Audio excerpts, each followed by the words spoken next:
Unified 911, anong matutulong namin sa'yo? Anya ti maitulong miken ka po. Anong may tatabang ko sa imo? Unsay akong ikatabang nimo? Ngini makadabang na misal ka no. Sa anumang wika o dialekto, may tulong na darating sa iyo.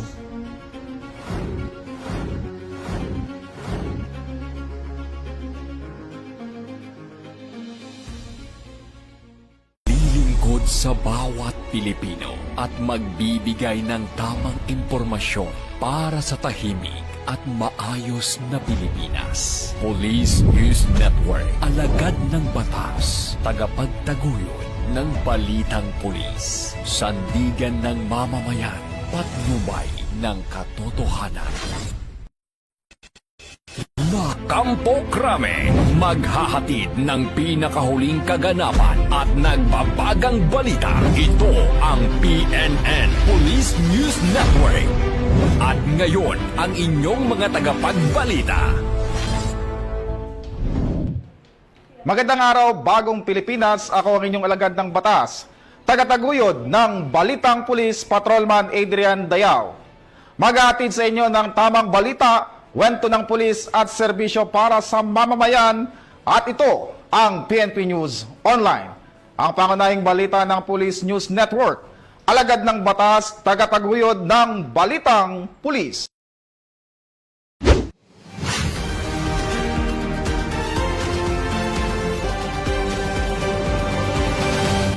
Narito mga balitang hatid ng ating PNN correspondent mula sa iba't ibang panig ng bansa.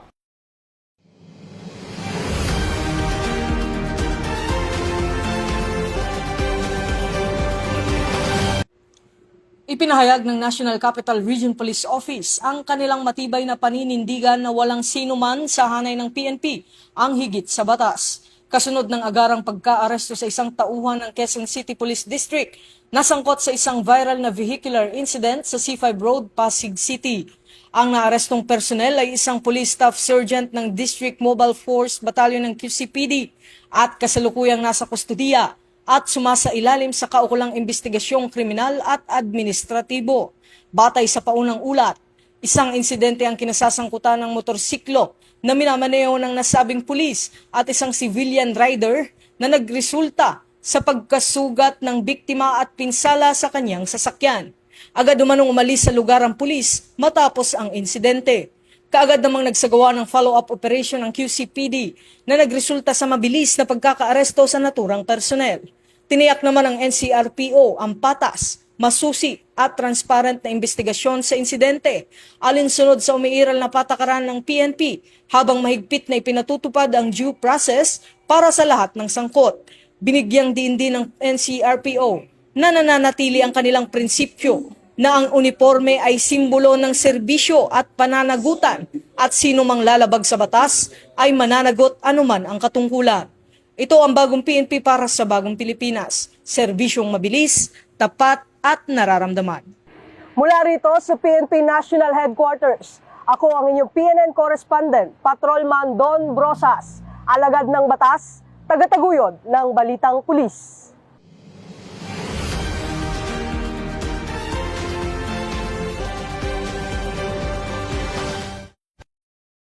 Nagsagawa ang Masbate Police Provincial Office ng Accounting of Personnel at Equipment Showdown bilang bahagi ng pinaigting na kahandaan ng kapulisan sa pagtugon sa anumang kalamidad at sakuna sa pangunguna ni Police Colonel Jefferson B. Araojo, Provincial Director, Masbate Police Provincial Office. Bilang bahagi ng patuloy na pagpapalakas ng disaster preparedness at emergency response capability, nagsagawa ng sabayang accounting of personnel ang iba't ibang istasyon ng kapulisan kasama ang kanilang their contingents at Masbate Police Provincial Office upang tiyakin ang kahandaan ng mga tauhang maaaring i-deploy sa oras ng sakuna at emergency situations. Kasabay nito, isinagawa rin ang equipment showdown kung saan sinuri ang kondisyon at functionality ng mga disaster response equipment, rescue tools, communication devices, emergency vehicles at medical supplies na ginagamit sa search and rescue operations. Ayon kay Police Colonel Jefferson B. Araojo, mahalaga ang regular na inspeksyon at assessment upang mapanatili ang mataas na antas ng kahandaan at agarang pagresponde ng mga disaster response teams. Nagsilbi rin ang aktibidad bilang paraan upang mas mapalakas ang koordinasyon at interoperability ng iba't ibang unit na kabilang sa disaster response operations. Binigyang diin naman ng pamunuan ng Masbate Police Provincial Office na nananatiling prioridad ng organisasyon ang kaligtasan ng mamamayan sa pamamagitan ng maagap, organisado at epektibong disaster response operations.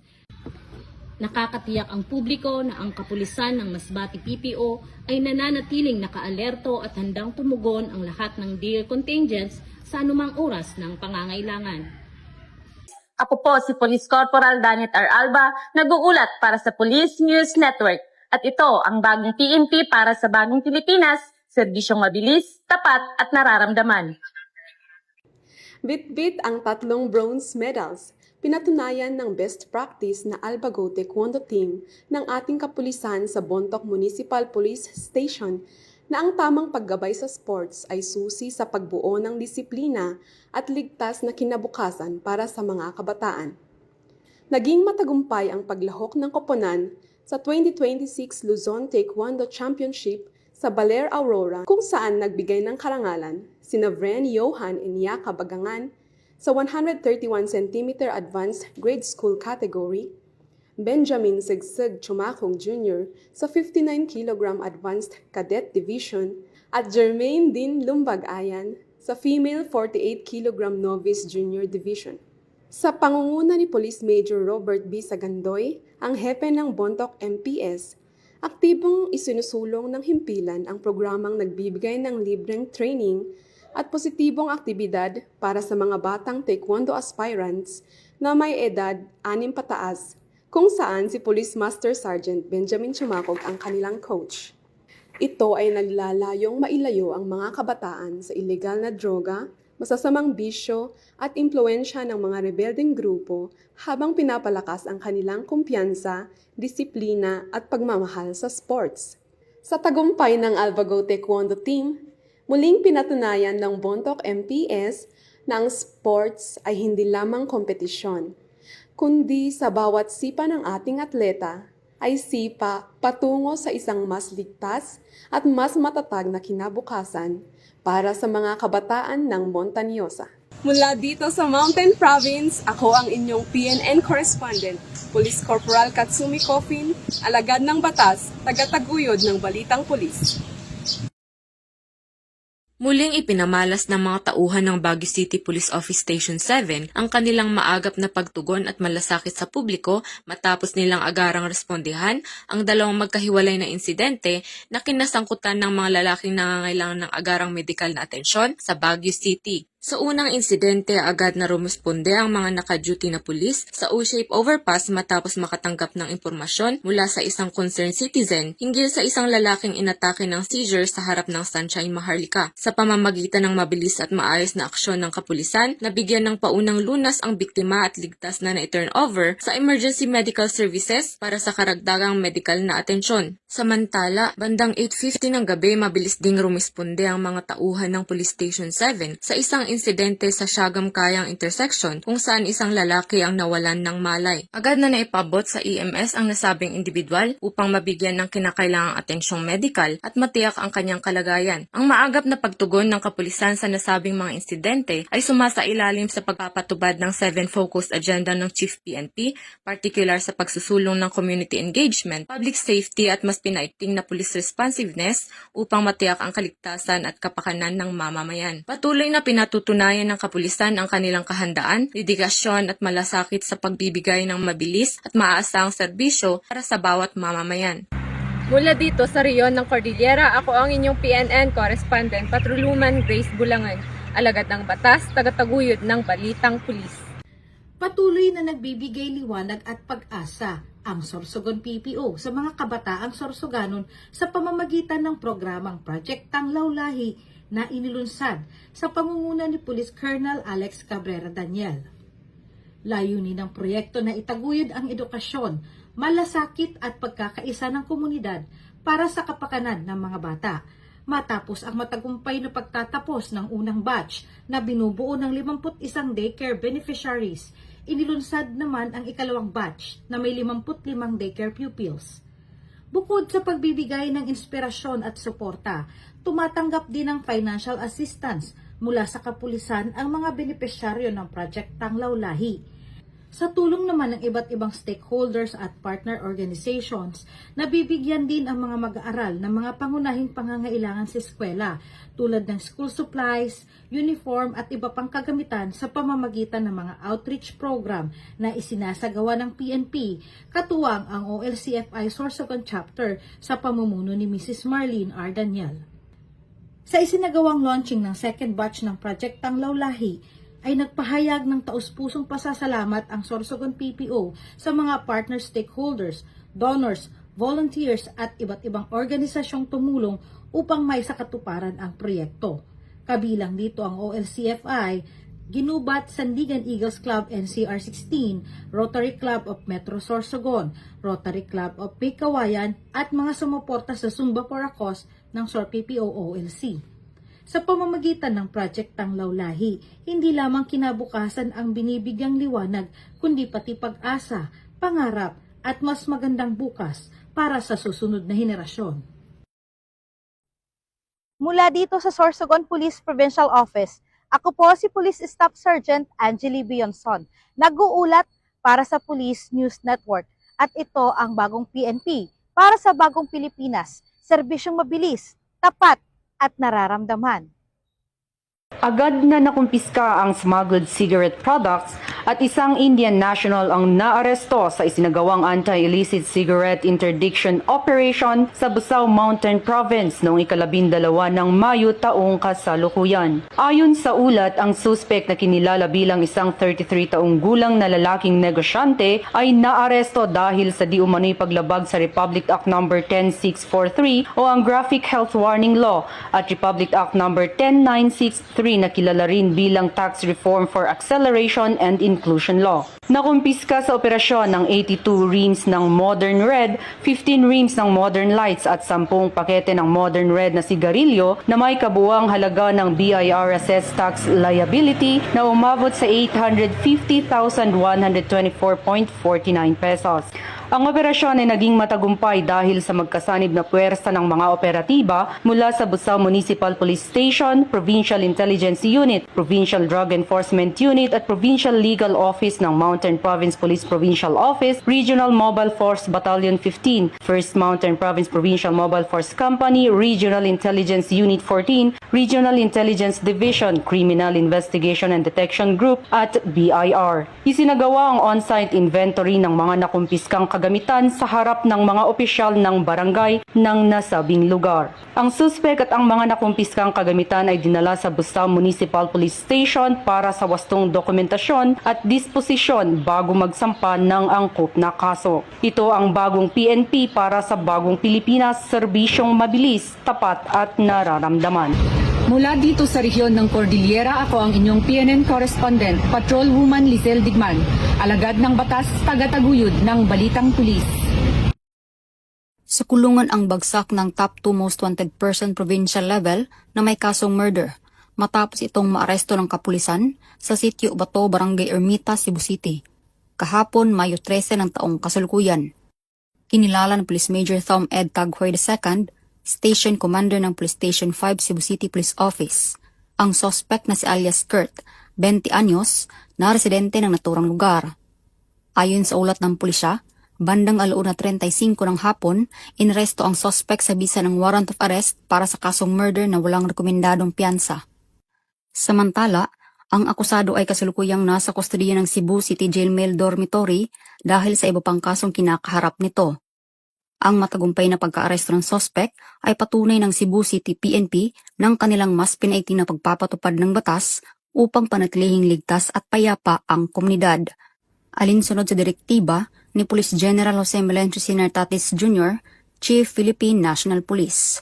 Bagong PNP para sa bagong Pilipinas. Serbisyong mabilis, tapat at nararamdaman. Mula dito sa Central Visayas, ako ang inyong Police News Network correspondent, Patrolwoman Flora May Azares, alagad ng batas, tagataguyod ng Balitang Pulis. Arestado ang 4 na drug suspect sa magkakaiwalay na anti-illegal drug operation ng Police Regional Office 10 noong 12 ng Mayo sa Cagayan de Oro City at Bukidnon. Sa buy-bust operation sa Barangay Lapasan, Cagayan de Oro City, naaresto sina alias Joe at Nard na kapwa security guard at magkapatid. Nasabat mula sa kanila ang tinatayang 80 grams ng hininalang shabu na nagkakahalaga ng 544,000 pesos kasama ang drug paraphernalias at buy-bust money. Samantala sa Kalilangan, Bukidnon, naaresto naman sina alias Bebot at JB, kapwa itinuturing na high-value individual at residente ng Davao City. Nakumpiska sa kanila ang tinatayang 76.69 na gramo ng shabu na nagkakahalaga ng 521,492 pesos, gayon din ang buy-bust money, mga cellphone at motorsiklo. Kabuang abot sa 1,065,492 pesos na halaga ng hininalang shabu ang nakumpiska sa 2 operasyon. Maharap ang mga suspect sa kasong paglabag sa RA 9165 o Comprehensive Dangerous Drugs Act of 2002. Ito ang bagong PNP para sa bagong Pilipinas. Serbisyong mabilis, tapat at nararamdaman. Mula dito sa National Headquarters ng Philippine National Police, ako ang inyong PNN correspondent, Patrolman Edwin Baris, alagad ng batas, tagataguyod ng Balitang Pulis.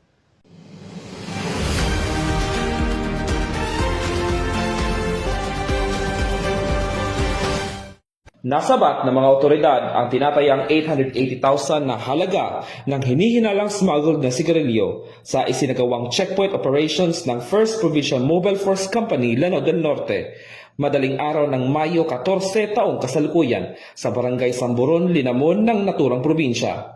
Kinilala ang mga sangkot na sina alias Johyber at alias Oma, kapwa residente ng poblasyon Linamon, Lanao del Norte. Katuwang ang Maritime Police Station, Provincial Intelligence Unit ng Lanao del Norte Police Provincial Office, 10th Maneuvering Company ng RMFB-10 at Linamon Municipal Police Station. Pinahinto ng mga otoridad ang 2 badya o bao-bao na may kargang mga kahon ng hinihinalang smuggled cigarettes na nakalagay sa likurang bahagi ng mga sasakyan. Nang hingian ng kaukulang dokumento, nabigo umano ang 2 driver na magpakita ng legal na papeles para sa mga kargamento. Sa isinagawang inspeksyon, nakumpiska ang kabuoang 22 master cases o katumbas na 1,100 reams ng modern cigarettes na may tinatayang market value na 880,000 pesos. Dinala ang mga nakumpiskang sigarilyo at mga sasakyan sa kustudiya ng 1st Provincial Mobile Force Company habang hinihintay ang turnover nito sa Bureau of Customs para sa kaukulang disposisyon. Samantala, dinala rin sa Linamon Municipal Police Station ang mga driver para sa dokumentasyon.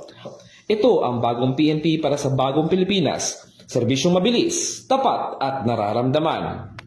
Mula dito sa Lanao del Norte Police Provincial Office, ako yung PNN correspondent, Patrolman Kim Luna, alagad na batas, tagataguyod ng Balitang Pulis. Matagumpay na isinagawa ang 2 araw na workshop sa crafting of the PNP ICT Master Plan 2026 to 2030 na layong palakasin at i-update ang kasalukuyang ICT roadmap ng organisasyon upang makasabay sa mabilis na pagunlad ng digital technology. Pinangunahan ni Police Lieutenant General Bernard M. Banag, ang Acting Deputy Chief PNP for Administration at panauhing pandangal ng aktibidad. Ang pagbibigay diin sa kahalagahan ng pagpapalakas ng information and communication technology capabilities ng PNP para sa mas epesyente, mabilis at makabagong serbisyong pulisya. Dumalo sa workshop ang mga pangunahing opisyal at stakeholders ng organisasyon upang bumuo ng future-ready ICT framework na magsisibling gabay sa digital transformation initiatives ng PNP mula 2026 hanggang 2030. Nakabatay rin ang nasabing hakbang sa mga naging tagumpay ng naunang PNP ICT Master Plan na inaprobahan noong 2018 at ipinatupad mula 2020 hanggang 2025. Ayon sa PNP, bahagi ito ng patuloy na pagsusulong ng modernisasyon at innovation sa ilalim ng advokasiyang bagong PNP para sa bagong Pilipinas, serbisyong mabilis, tapat at nararamdaman. Mula dito sa National Headquarters ng Philippine National Police, ako ang inyong PNN correspondent, Patrolman Edwin Baris, alagad ng batas, tagataguyod ng Balitang Pulis.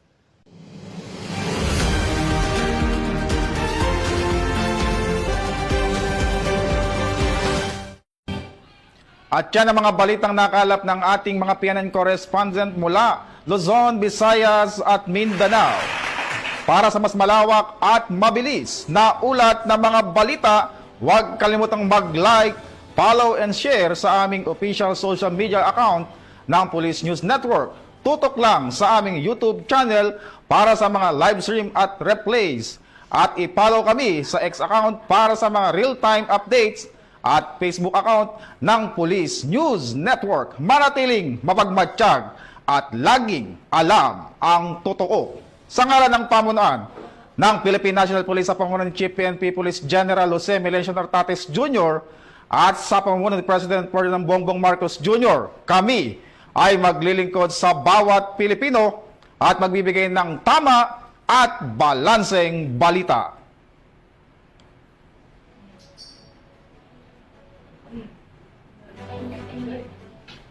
Mula rito sa tanggapan ng tagapag-ugnay ng Pambansang Pulisya, ako ang inyong alagad ng batas, tagataguyod ng Balitang Pulis, Patrolman Adrian Dayao, maghahatid ng tamang balita, kwento ng pulis at serbisyo para sa mamamayan.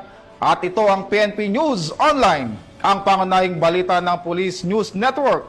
At ito ang bagong PNP para sa bagong Pilipinas, serbisyong mabilis, tapat at nararamdaman.